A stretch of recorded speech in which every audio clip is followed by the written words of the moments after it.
ఓం శ్రీ పరమాత్మనే నమః. శ్రీమద్భగవద్గీత అథ పంచమోధ్యాయః. అర్జున ఉవాచ సన్యాసం కర్మణాం కృష్ణ పునర్యోగం చ శంససి యచ్రేయయేతయోరేకన్ తన్మే బ్రూహి సునిశ్చితం. ఇందులో గ్రామర్ పాయింట్లు. సన్యాసం, ఈ పక్కన కా వర్గం ఉంది కాబట్టి కా ఖ గ ఘ ఇణ్య అంటే కా ఖ గ ఘ అంగ్ అంగ్ వచ్చింది. సన్యాసంగ్ తర్వాత కర్మణాంగ్ మళ్ళీ కా వర్గం కాబట్టి అంగ్ వచ్చింది. సన్యాసంగ్ కర్మణాంగ్ కృష్ణ తర్వాత పునర్యోగం చా వర్గం కాబట్టి చ చ జ జ ఇణ్య కాబట్టి ఇక్కడ ఇణ్య వచ్చిందండి. పునర్యోగం చ శంససి యచ్రేయ ఏతయోరేకన్. యచ్రేయ చాకిని చావత్తుంది ఒత్తుచ్చా అండి. యచ్రేయ ఏతయోరేకన్ తన్మే బ్రూహి సునిశ్చితం. Okay friends. సన్యాసం కర్మణాం కృష్ణ పునర్యోగం చ సంశసి. సన్యాసం కర్మణాం కృష్ణ పునర్యోగం చ శంససి. సన్యాసం కర్మణాం కృష్ణ పునర్యోగం చ శంససి. యచ్రేయేతయోరేకన్ తన్మే బ్రూహి సునిశ్చితం. యచ్రేయేతయోరేకం తన్మే బ్రూహి సునిశ్చితం. యచ్రేయేతయోరేకం తన్మే బ్రూహి సునిశ్చితం. యచ్రేయేతయోరేకం తన్మే బ్రూహి సునిశ్చితం. రెండు లైన్లు కలిపండి. అర్జున ఉవాచ సన్యాసం కర్మణాం కృష్ణ పునర్యోగం చ శంససి యచ్రేయేతయోరేకన్ తన్మే బ్రూహి సునిశ్చితం. సన్యాసం కర్మణాం కృష్ణ పునర్యోగం చ సంశసి. యచ్రేయేతయోరేకం తన్మే బ్రూహి సునిశ్చితం. సన్యాసం సునిశ్చితం సునిశ్చితం సునిశ్చితం. సన్యాసం కర్మణాం కృష్ణం పునర్యోగం చ సంశసి. యచ్రేయేతయోరేకం తన్మే బ్రూహి సునిశ్చితం. సన్యాసం కర్మణాం కృష్ణ పునర్యోగం చ సంశసి. యచ్రేయేతయోరేకం తన్మే బ్రూహి సునిశ్చితం. ఓకే ఫ్రెండ్స్, దీని అర్థం తెలుసుకుందామండి. అర్జున ఉవాచ, అర్జునుడు చెప్పేట ఏమని, కృష్ణ ఓ కృష్ణమూర్తి, కర్మముల యొక్క సన్యాసం పరిత్యాగమును, సన్యాసం కర్మణాం అన్నాడు అంటే కర్మముల యొక్క సన్యాసమును ఏం చెప్తున్నాడేంటి, పునః మరల యోగంచ కర్మయోగమును శంససి అంటే ప్రశంసించుచున్నావు. ఏతయోహ ఈ రెండింటిలో ఏది శ్రేయమైనదో, యత్ ప్లస్ శ్రేయ యశ్రేయ అని ఉంది కదండి. యత్ ప్లస్ శ్రేయ అంటే యశ్రేయ అంటే ఏది శ్రేయస్కరమైనదో, సునిశ్చితం తత్యేకం బాగుగా నిశ్చయింపబడిన అట్టి ఒక్కదానిని, సునిశ్చితం తత్యేకం సునిశ్చితం తత్యేకం అంటే ఇక్కడ ఏతయోరేకం అని ఉంది కదండి. సునిశ్చితం తత్యేకం అంటే ఇక్కడ బాగుగా నిశ్చయింపబడిన ఒక్కదానిని, మే బ్రూహి తన్ తర్వాత మే అంటే మే బ్రూహి అంటే నాకు చెప్పు, మే అంటే నాకు చెప్పు అని అర్జునుడు చెప్తున్నాడు. ఏమని, సన్యాసం కర్మణాం కృష్ణ అంటే మీ కృష్ణ పరమాత్మ, మీరు ఒకప్పుడు కర్మల యొక్క త్యాగమును మరి ఒకప్పుడు పునర్యోగంచ శంససి అంటే కర్మయోగమును ప్రశంసించుతున్నారు. అంటే కర్మల యొక్క పరిత్యాగము, కర్మలని త్యాగము చేయడం, సన్యాసం చేయడం, కర్మయోగాన్ని కూడా ప్రశంసిస్తున్నారు. కావున ఈ రెంటిలో ఏది శ్రేష్టమైనదో బాగుగా నిశ్చయించి నాకు ఒక్కదానిని చెప్పండి. ఈ రెంటిలో రేకం ఈ రెంటిలో ఏం జరిగిందంటే మనకి ఏతయో శ్రేయ ఏది శ్రేయస్సును కలిగి తత్యేకం బాగుగా నిశ్చయింపబడినట్టి ఒక్కదానిని, సునిశ్చితం మే బ్రూహి అంటే నాకు చెప్పుము అని ఇక్కడ కృష్ణ పరమాత్మ అర్జునుల వారు కృష్ణ పరమాత్మకు అడుగుతున్నారటి, ప్రశ్న అడుగుతున్నారు. వాస్తవముగా కృష్ణమూర్తి కర్మములను త్యాగం ఎక్కడా బోధించలేదు, కర్మాన్ని వదిలేయమని ఎక్కడా బోధించలేదు. కర్మ ఫలితాన్ని వదిలేయమన్నారు కానీ కర్మను చెయ్యకుండా ఉండు అని ఎక్కడా చెప్పలేదు. కర్మ త్యాగం అనేది ఎక్కడా లేదు. కర్మ ఫలిత త్యాగము, కర్మఫల త్యాగమే చెప్పారు. కర్మఫల త్యాగమున మాత్రమే బోధించరు. కావునిచ్చట కర్మ సన్యాసమునకు అర్థము కర్మత్యాగ పూర్వకముగు జ్ఞానమనియే. కర్మత్యాగ పూర్వకముగు జ్ఞానమని అంటే కర్మ ఫలితాన్ని త్యాగము చేయడము, అది ఏ జ్ఞానమని కృష్ణ పరమాత్మ బోధించాడు. కావున అర్జునుని ప్రశ్న, జ్ఞానయోగ కర్మయోగముల్లో ఏది శ్రేష్టమని, ఏది శ్రేయోదాయకమని ఈ ప్రశ్న సమంజసముగానే ఉన్నది. ఎలయనన శ్రీకృష్ణమూర్తి అనేక శ్లోకాల్లో చెప్పారని మనకి కృష్ణ పరమాత్మ. మనకి ఇంతకుముందు 3వ అధ్యాయం నుంచి 4వ అధ్యాయం వరకు అనేక శ్లోకాల్లో నిష్కామ కర్మ ఫలత్యాగాన్ని గురించి అనేక విధాలుగా బోధించారు. ఒక్కసారి చెప్తాం. 3వ అధ్యాయం 19వ శ్లోకం అటండి. తస్మాదసక్త సతతం కార్యం కర్మ సమాచర అసక్తో హ్యచరం కర్మ పరమాప్నోతి పూరుష. కావున నీవు సంగము లేకుండా, తస్మాదసక్త సతతం సంగము లేకుండా ఫలాపేక్ష లేని వాడివై కార్యం కర్మ సమాధి కర్మను ఎల్లప్పుడూ చక్కగా చేయించుండము. తర్వాత అసక్తో హ్యాచరన్ కర్మ అంటే ఆసక్తి అంటే ఆసక్తి లేకుండా, సంగమం లేకుండా కర్మను ఆచరించచ్చు. కర్మ పరమాప్నోతి పురుష, మనుజుడు క్రమముగా మోక్షమును పొందుచున్నాడని 3వ అధ్యాయంలో 19వ శ్లోకంలో చెప్పింది. తర్వాత 3వ అధ్యాయంలో 30వ శ్లోకంలో ఏం చెప్పండి? యుధ్యస్వ విగత జ్వర అన్నాడు. విగత జ్వర అంటే ఎటువంటి కల్మషాలు లేకుండా. ఇక్కడ 3వ అధ్యాయం 30వ శ్లోకం. మై సర్వాణి కర్మాణి సన్యస్యాధ్యాత్మ చేతస నిరాశి నిర్మమో భూత్వా యుధ్యస్వ విగత జ్వరహం అంటే సమస్తములైన కర్మలను నాయందే సమర్పించి, మై సర్వాణి కర్మాణి కర్మలన్నిటినీ నాయందే సమర్పించి అంటే నువ్వు భగవంతుడికి కర్మలు అర్పితం చేయమన్నాడు. మొదటి దాంట్లో ఏం చేయమన్నాడు? కర్మలు చేయమన్నాడు. ఆసక్తి లేకుండా కర్మలు చేయమన్నాడు, కర్మఫల త్యాగానికి చెప్పాడు. మరి 2వ దాంట్లో ఏం చెప్తాను? 3వ అధ్యాయం 30వ శ్లోకంలో అన్ని కర్మలు నాయందే సమర్పించు, సన్యస్యాధ్యాత్మ చేతస అంటే ఆధ్యాత్మిక చిత్తముతో ఉండు నువ్వు, అంతేగాని ప్రాపంచిక చిత్తంతో ఉండకు. ఆశగాని నిరాశీ నిర్మమో భూత్వ ఆశగాని మమకారం లేకుండా యుద్ధస్వ విగత జ్వరహ లేనివాడవై నిశ్చింతగా యుద్ధము చెయ్యి, ఎటువంటి కల్మషాలు లేకుండా యుద్ధం చెయ్యి అని చెప్తున్నాడు. ఓకే. 4వ అధ్యాయం 15వ శ్లోకంలోని ఏవం జ్ఞాత్వా కృతం కర్మ పూర్వైరపి ముముక్షుభిః కురు కర్మైవ తస్మాత్ త్వం పూర్వైః పూర్వతరం కృతం అంటే తాను వాస్తవముగా కర్త కాదు, ఎవరు? భగవానుడు. తనకు కర్మఫలమునందు ఆపేక్ష ఉండదు. అయినా సరే ఈ ప్రకారముగా తన కర్మలు చేస్తూనే ఉన్నాడు. ఈ ప్రకారముగా భగవంతుని కర్మ ఏ విధంగా చేస్తున్నాడు? ఎవరి కోసం చేస్తున్నాడు? మన కోసం చేస్తున్నాడు. ఆయన మళ్ళీ మళ్ళీ పుట్టి ధర్మాన్ని రక్షించడానికి మన కోసమే పుడుతున్నాడు.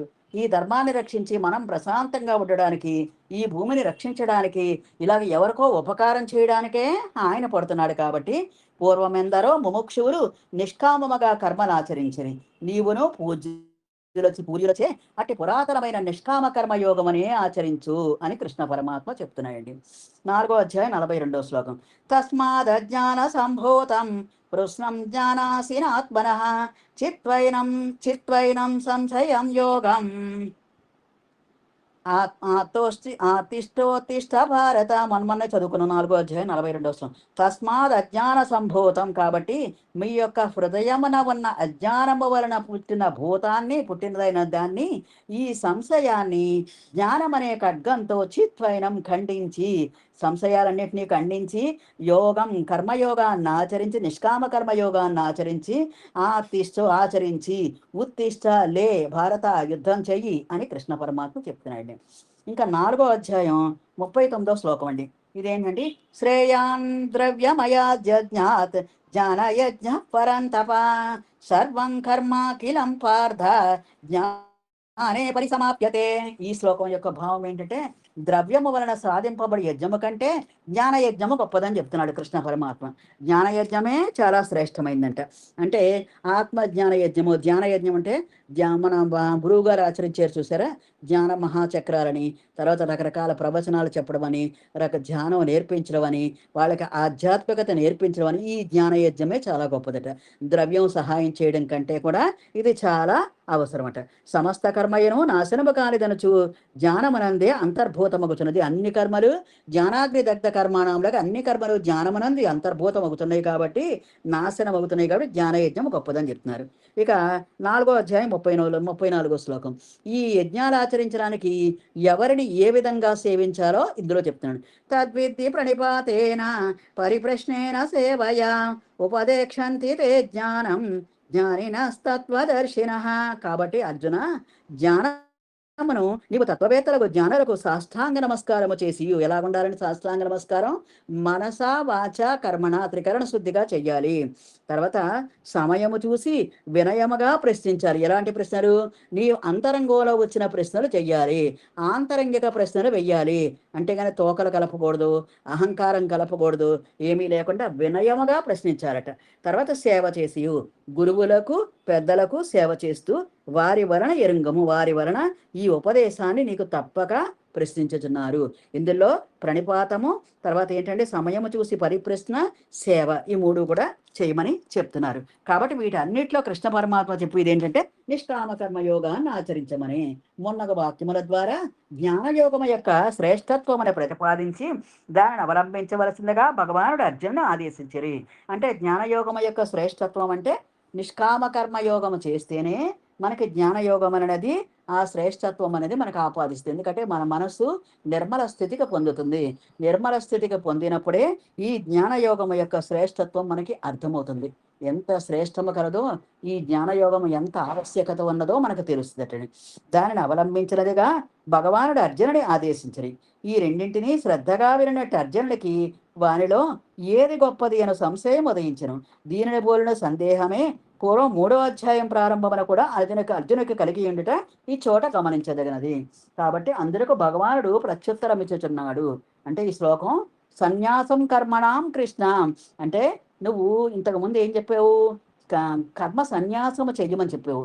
తర్వాత పునర్యోగంచ శంససి, ఏమంటున్నప్పుడు కర్మయోగము చాలా గొప్పది, కర్మయోగాన్ని ఆచరించు అని చెప్తున్నాడు. అంటే నువ్వు 2 రకాలుగా చెప్తున్నావు.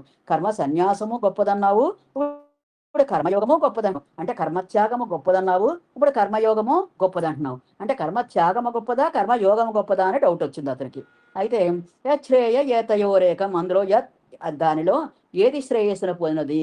ఈ రెండింటిలో ఈ రెండింటిలో ఏది శ్రేయస్సును పొందినదో ఒక్కటి బాగుగా నిశ్చయింపబడినట్టు ఒక్కదానిని గూర్చి నాకు చెప్పు అని అర్జునుడు చెప్తున్నాడు కృష్ణ పరమాత్మని. అడుగుతుంటే కృష్ణ పరమాత్మ తర్వాత శ్లోకంలో చెప్తాడు. ఈ శ్లోకం అర్థం భావం ఏమీ లేదండి. అంటే కర్మ త్యాగము గొప్పదా, కర్మయోగము గొప్పదా? కర్మయోగం అంటే మీరు ఇంతవరకు మీరు విన్నారు ఇన్ని అధ్యాయాల్లో. కర్మయోగం అంటే ఏంటి? నిష్కామ కర్మయోగము, నిష్కామ ఫలితముతో కూడిన కర్మయోగము. అంటే కర్మయోగం అంటే జ్ఞానయోగానికి దారితీస్తుంది. ముందు ప్రారంభంలో సాధకులు కర్మయోగాన్ని ఆచరిస్తేనే జ్ఞానయోగం అన్నది తటస్థిస్తుంది. గుర్తుపెట్టుకోండి, ముందు కర్మయోగాన్నే ఆచరించాలి. కర్మని వికర్మగా చేసుకుని అకర్మ స్థితిలో రావాలి. అకర్మణ స్థితిలో కర్మబంధము లేని స్థితిలో రావాలి. దాన్ని కర్మయోగము, నిష్కామ ఫలితంతో కూడిన కర్మయోగము, లేదంటే జ్ఞానయోగముతో కూడిన నిష్కామ ఫలితంతో కూడిన కర్మయోగము అని మనకు కృష్ణ పరమాత్మ చెప్తున్నాయండి. ఈ శ్లోకం అర్థమైందమ్మా అందరికీ? ఓ కృష్ణ, సన్యాసం కర్మణం, నీవు ఒకసారి కర్మ సన్యాసమును పునర్యోగం చ సంససి, ఒకసారి కర్మయోగమును చెప్పుచున్నావు. యచ్ఛ్రేయ ఏతయోరేషం, ఈ రెండింటిలో ఏతయోరేషం ఏది శ్రేయస్కరమో బ్రూహి సునిశ్చితం, నిశ్చయముగా నాకు తెలుపుము. అంతే, రెంటిలో ఏది శ్రేష్టమో నాకు నిశ్చయముగా తెలుపుము అని అర్థమండి. శ్రీమద్ భగవద్గీత కర్మ సన్యాస యోగము 5వ అధ్యాయం అండి, 2వ శ్లోకం అండి. శ్రీ భగవానువాచ సన్యాస కర్మయోగశ్చ నిశ్రేయసకరా ఉభౌ తయోస్తు కర్మ సన్యాసాత్ కర్మయోగో విశిష్యతే. సన్యాసక్ అంటే కా వచ్చింది కాబట్టి విసర్గ పక్కన కా వచ్చింది కాబట్టి కాకు పొల్లు వస్తుంది. సన్యాస కర్మయోగశ్చ నిశ్రేయ సకరాబుభౌ తయోస్తు కర్మ సన్యాసాత్ కర్మయోగే విశిష్యతే. కర్మయోగో విశిష్యతే. శ్రీ భగవానువాచ సన్యాస కర్మయోగచ్చ నిశ్రేయసక ప్రావుభౌ తయోస్తు కర్మ సన్యాసాత్ కర్మయోగో విశిష్యతే. సన్యాస కర్మయోగచ్చ నిశ్రేయసక ప్రావుభౌ తయోస్తు కర్మ సన్యాసాత్ కర్మయోగో విశిష్యతే. సన్యాస కర్మయోగచ్చ నిశ్రేయసక ప్రావుభౌ తయోస్తు కర్మ సన్యాసాత్ కర్మయోగో విశిష్యతే. Thank you madam. ఇక్కడ శ్రీ భగవాన్ ఉవాచ, భగవంతుడు చెప్పాను. సన్యాసక్ అంటే కర్మత్యాగము, కర్మత్యాగపూర్వకముగు జ్ఞానయోగము. అంటే కర్మలు చెయ్యకుండా జ్ఞానాన్ని, ఒక్క జ్ఞానయోగాన్ని అభ్యసిస్తే ఎలా ఉంటుంది అంటే సన్యాస కర్మయోగచ్చ, ఏ కర్మ చేయకుండా జ్ఞానయోగాన్ని ఒక్కటే అభ్యసిస్తే ఎలా ఉంటుందట. కర్మయోగంచ, కర్మయోగమును అభ్యసించితే ఈ ఉభౌ, ఈ రెండిట్లో నిశ్రేయసకరా ఉభౌ, మోక్షమును కలుగజేయనటివి తయోతు, ఈ రెండింటిలోనూ కర్మ సన్యాసాత్, కర్మత్యాగము కంటే కర్మయోగ, కర్మయోగమే విశిష్యతే శ్రేష్టమగుతున్నది. అంటే సన్యాస కర్మయోగచ్చ అంటే కర్మ సన్యాసము చెయ్యడం కంటే కర్మయోగమే శ్రేష్టమటండి. సన్యాస కర్మయోగచ్చ, కర్మ సన్యాసము చేయడం కంటే ఈ కర్మయోగమే శ్రేష్టమైనది. యోగచ్చ అంటే కర్మయోగమే శ్రేష్టమైనది. నిశ్రేయసకరావుభౌ అంటే ఈ మోక్షమును కలుగజేసేవి రెండిట్లో ఏంటట. తయోస్తు కర్మ సన్యాసాత్ కర్మయోగో విశిష్యతే అంటే ఈ రెండింటిలో తత్ ప్లస్ ఓస్తు ఏస్తు అంటే ఈ రెండింటిలో ఏది శ్రేష్టమో కర్మ సన్యాసాత్ అంటే కర్మ సన్యాసము కంటే కర్మయోగే విశిష్యతే, కర్మయోగమే శ్రేష్టమైనది అని కృష్ణ పరమాత్మ చెప్తున్నాడు. సన్యాస కర్మయోగచ్చ నిశ్రేయసకరాబుభౌ అంటే మనకి కర్మత్యాగము అంటే కర్మత్యాగపూర్వక జ్ఞానయోగం కంటే కర్మయోగం ఈ రెండు మోక్షాన్ని కలగజేస్తాయట. జ్ఞానము ఇది కూడా జ్ఞానాన్ని పొందడం రెండూ కలగదు. కానీ ఈ రెండింటిలో ప్రారంభమున కర్మత్యాగము కంటే కర్మయోగమే శ్రేష్టమైనది. కర్మయోగం అంటే మనం నిష్కామ ఫలాసక్తితో చేసే కర్మయోగమే శ్రేష్టమైనది. దానివల్ల మనస్సు నిశ్చల స్థితి పొందుతుంది, వెంటనే నీకు జ్ఞానం అనేది కలుగుతుంది. ఇక్కడ కర్మత్యాగములో కర్మత్యాగపూర్వకముకు జ్ఞానయోగము అంటున్నాడు. అంటే జ్ఞానాన్ని అవలంబిస్తాము, కర్మను పూర్తిగా వదిలేస్తాము. వదిలేయడం వల్ల ఒక్కొక్కసారి మనస్సు చిత్తశుద్ధి పొందదండి. మనస్సు చిత్తశుద్ధి పొందాలంటే కర్మలు చేస్తూనే ఉండాలి. అంటే దానము, ధర్మము, యజ్ఞము, తపస్సు ఇవన్నీ చేస్తేనే అప్పుడు జ్ఞానం అనేది నీకు బాగా అర్థమవుతుంది. భగవద్గీత ఇంతకు ముందు మనకు బాగా అర్థమయ్యేది కాదు. ఇప్పుడు ఈ ధ్యానంలోకి వచ్చాక భగవద్గీత ఎందుకు అర్థమవుతుంది అంటే మనం కర్మలు చేస్తూ, మనం ధ్యానం అనే కర్మం చేస్తూ, సజ్జన సాంగత్యం చేస్తూ, స్వాధ్యాయనం చేస్తూ, సేవ చేస్తూ ఏం చేస్తున్నాం, దానివల్ల మనకు ఏమైనా వస్తా నిష్కామ కర్మతోటి చేస్తున్నాం. అలాగే సేవ కూడా నిష్కామ కర్మతో చేస్తున్నాం. ఏవైనా ఒక 500 రూపాయలు మన ధ్యాన చక్రానికి ఇచ్చినా నిష్కామ కర్మతో చేస్తున్నాం. ఎక్కడైనా అసలు పెట్టిన నిష్కామ కర్మతో చెప్తున్నాం. ఇవన్నీ చెప్పడం వల్ల ఏం జరిగిందంటే మనస్సు చిత్తశుద్ధి పొంది జ్ఞానం అనేది వెంటనే మనకి ఆచరణ స్థితికి వస్తుందండి. ఆచరించే దానివల్ల శ్రేష్టత పొంది మనం ఆచరించగలమటండి. కాబట్టి ఇక్కడ మనం చాలా జాగ్రత్తగా ఆలోచించాలి. కర్మ సన్యాసము కంటే కర్మయోగమే గొప్పదని కృష్ణ పరమాత్మ చెప్తున్నాడు. ఈ రెండు సమానమే కానీ మంచిదే. కానీ ఈ రెండింటిలో కూడా ప్రారంభంలో ఉన్న వాళ్ళకి కర్మత్యాగము కంటే కర్మయోగమే శ్రేష్టమైనది. కర్మ సన్యాస పూర్వక జ్ఞానయోగము, కర్మాచరణ పూర్వక నిష్కామ కర్మయోగము ఈ రెండు గొప్ప శ్రేయస్సునే కలుగజేస్తాయి. ఇక్కడ కర్మ సన్యాస పూర్వక జ్ఞానయోగం అంటే ఎటువంటి కర్మలు చేయకుండా జ్ఞానాన్ని అవలంబించడం, ఓన్లీ జ్ఞానయోగాన్నే అవలంబించడం అటండి. అయినను ప్రారంభ స్థితి వంటి వారికి కర్మలను విడుచుట కంటే కర్మలను నిష్కామగా ఆచరించటయే ఉత్తమము. వారికి ఇక్కడ కర్మ సన్యాసపూర్వక జ్ఞానయోగం ఎవరికి వస్తుందండి? ఆత్మస్థితిలో ఉన్నవాడికి వస్తుంది. వాడు ఏ కర్మలు చెయ్యకపోయినా వాడికి జ్ఞానం అనేది వస్తుంది. వాడు ఆత్మస్థితికి వెళ్ళాలి. అంటే పై స్థితికి వెళ్ళిన వాడికే కర్మ సన్యాసపూర్వక జ్ఞానయోగం అనేది వస్తుంది. కాబట్టి మనకి కాదు, ప్రారంభకులకంతా కర్మయోగమే చేయమని చెప్తున్నాడు. కాబట్టి వారికి కర్మ సన్యాసము కంటే కర్మయోగమే శ్రేయస్కరమైనది. అర్జునుడు పూర్ణ నిర్విషయ జ్ఞాన స్థితిని ఇంకనూ పడినందున అతను దృష్టి ప్రకారము భగవానుడు ఇక్కడ కర్మ పరిత్యాగమును ప్రోత్సహించట్లేదు. కాబట్టి ఇక్కడ మనం ఇంకా పూర్తిగా జ్ఞానులు అవ్వలేదు కాబట్టి కర్మ సన్యాసమును గాని కర్మ పరిత్యాగమును గాని ఇక్కడ ప్రోత్సహించట్లేదు. ఇట్లు చెప్పనచో ప్రతివారు తాము నిర్విషయ స్థితిని పొందక పూర్వమే కర్మలను విడిచివైచి సోమరులుగా ఉండి ముక్తిని రెండిటికీ దూరులగుదురు. కావున జనసామాన్యము యొక్క శ్రేయస్సు నిమిత్తము భగవానుడు ఈ ప్రకారముగా కర్మయోగ విశిష్టతను ప్రతిపాదించిరి. పూర్వమట ఒక గురువు గారు ఏం చేశారటండి, ఆయన చక్కగా సంధ్యావందనం చేస్తున్నారటండి. పొద్దున్నే సంధ్యావందనం చేస్తుంటే సంధ్యను మార్చుకుంటుంటే ఆయన చేతిలో ఒక మరి ఆయనకి కర్మ ఏంటో ఒక ఎలకపిల్ల వచ్చిందంట. ఎలకపిల్ల రాగానే ఆ పిల్ల చాలా ముద్దుగా ఉందంట. ఇదేంటి, ఎప్పుడు చేపపిల్ల వస్తాయి చేతిలోకి, నాకు ఎలకపిల్ల వచ్చింది ఏంటి అనుకున్నాయట. అనుకుని సరేలే ఏదో నా కర్మ కొద్దీ ఏదో వచ్చి ఉంటుంది అనుకున్నాయట. అనుకుని ఈ ఎలకపిల్లని నీటిలో వదిలేస్తే మరి పాపం సరిపోద్ది, కాబట్టి ఈ పిల్లని జాగ్రత్తగా పైన పెడితే ఏ ఓడి తినేస్తాయి.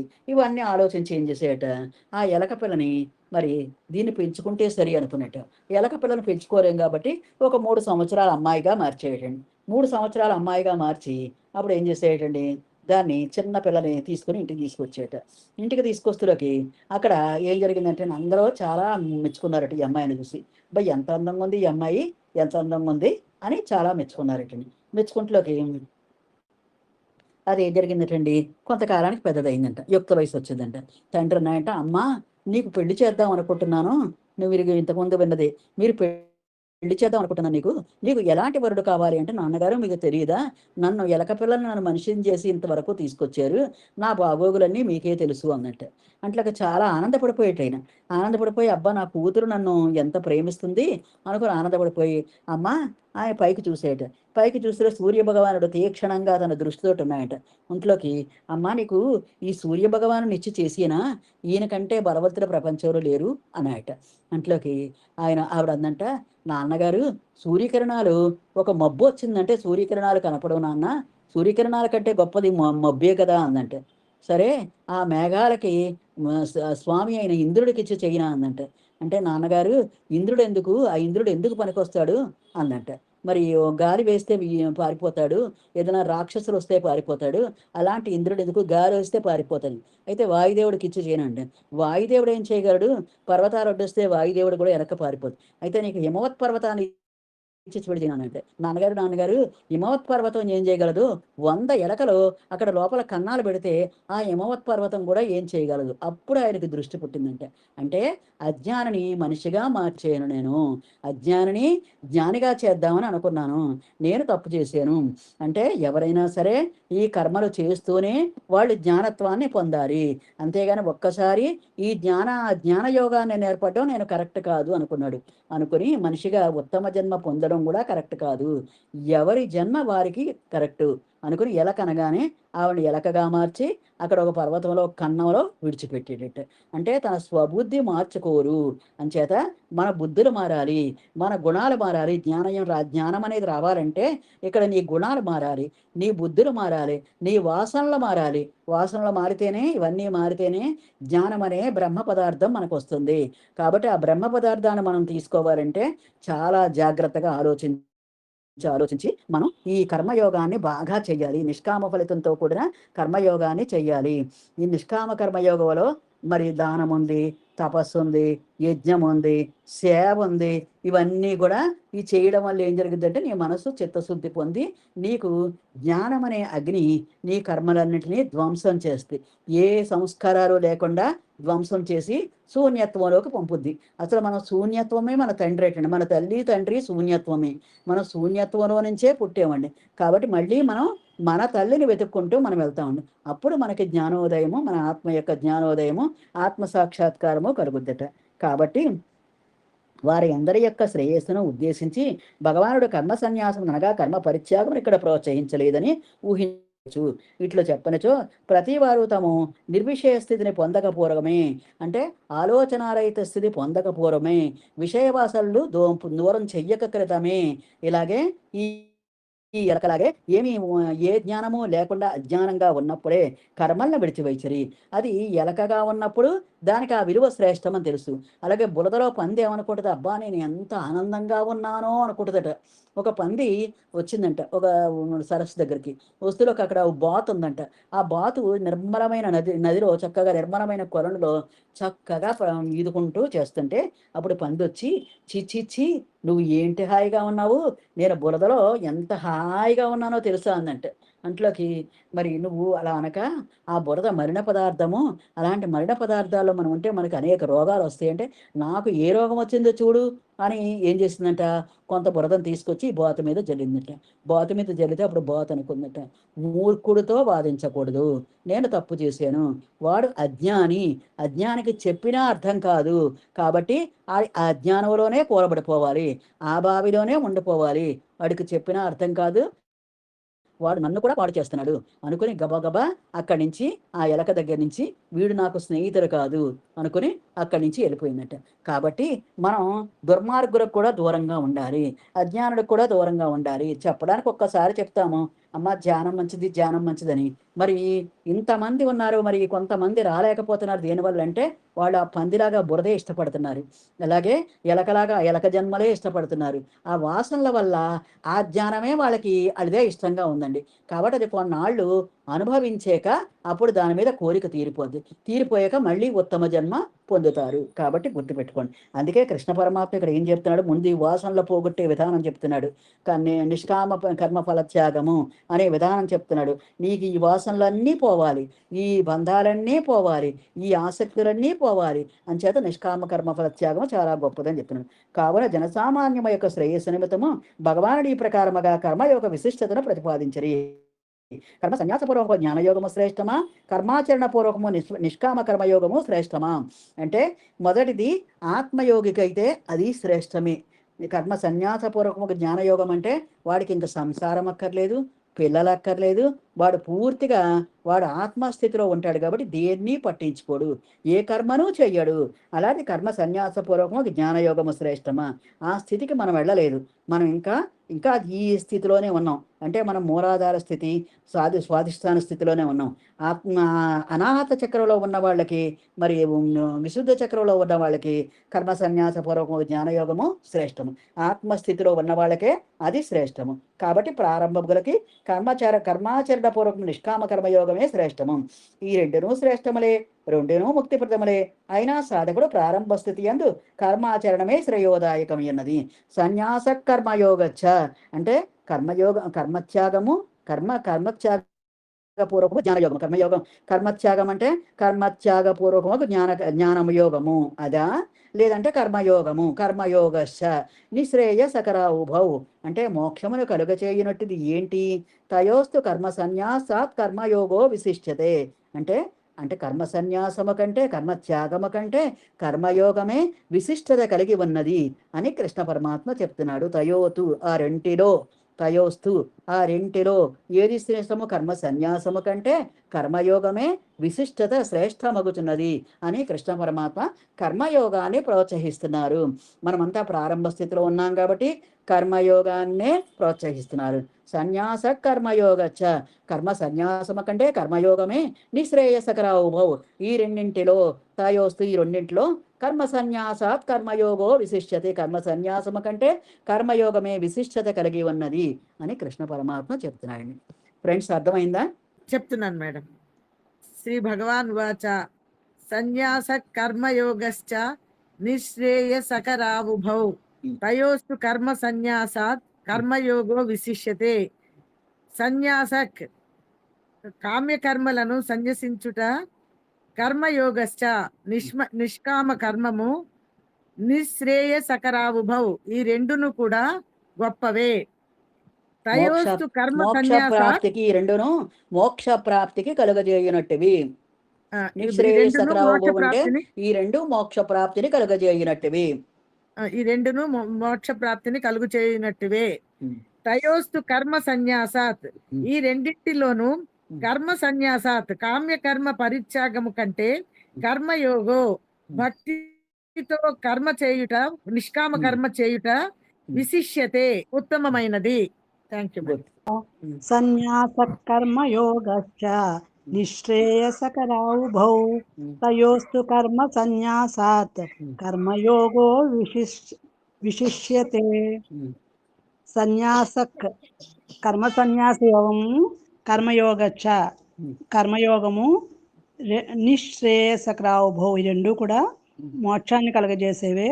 తయోస్తు రెండిట్లో కర్మ సన్యాసాత్ కర్మ సన్యాసం కంటే కూడా కర్మయోగము విశిష్యతే విశిష్టమైనది. ఓకే. Thank you madam.